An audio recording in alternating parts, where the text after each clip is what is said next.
ጠቢቡ ምን አለ መሰላችሁ ወይም ሰባኪው ምሳሌ መጽሐፍ ምዕራፍ 25 ቁጥር 19 ላይ እንደዚህ ይላል።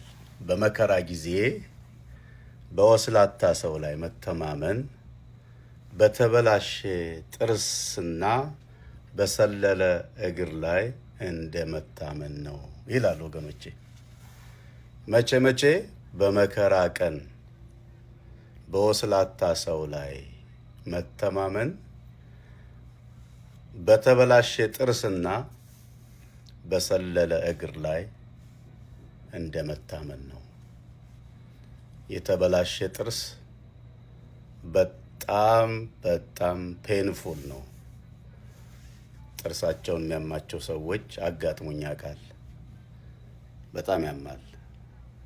በመከራችሁ ላይ መከራ ይጨምራል፣ በሐዘናችሁ ላይ ሐዘን ይጨምራል ማለት ነው። የሰለለስ እግር እንደ ልብ አያራምድም፣ ከፍጥነታችሁ ይገታችኋል። ልትሄዱ ልትገሰግሱ ካላችሁበት ይገታችኋል። ሸብረክ እያላችሁ የሚያዩዋችሁ ሁሉ ጎደሎ እንደሆናችሁ እያዩ ማለት ነው። የሚጎላችሁ ነገር እንዳለ እያዩ ሸብረክ እያላችሁ እንድትሄዱ ያደርጋል። ማን ነው እንደዛ የሚያደርገው? በመከራ ጊዜ በወስላታ ሰው ላይ መታመን በተበላሸ ጥርስና በሰለለ እግር ላይ እንደመታመን ነው። ምሳሌ 25:19 የአገሬ ልጆች ብትታመኑ ከመከራ ሊያወጣ በሚችል በእግዚአብሔር ታመኑ። ብትደገፉ ከችግራችሁ ሊያወጣ በሚችል በእግዚአብሔርና በእግዚአብሔር ላይ ብቻ ታመኑ። በሕይወት ዘመን በጉዞዬ አጋጥሞኝ ያውቃል እንደዚህ አይነት ገጠመኝ። ወስላታ ሰዎች የሚላቸው ልትታመኑባቸው፣ ልትደገፉባቸው ከዚህ ችግር ምናልባት ከለላ ሊሆኑ ይችሉ ይሆናል ብላችሁ አስባችሁ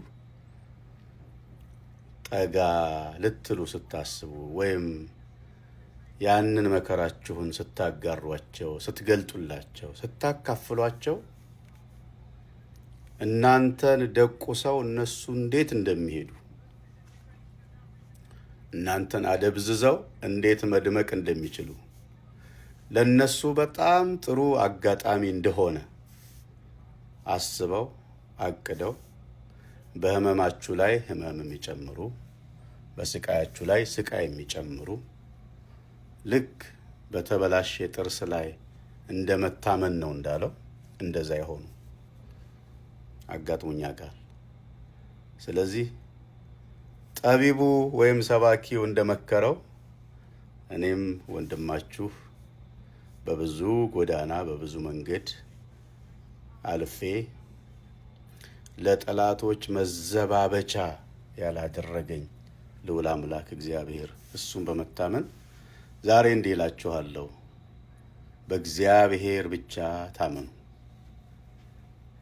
እሱን ብቻ ተስፋ አድርጉት።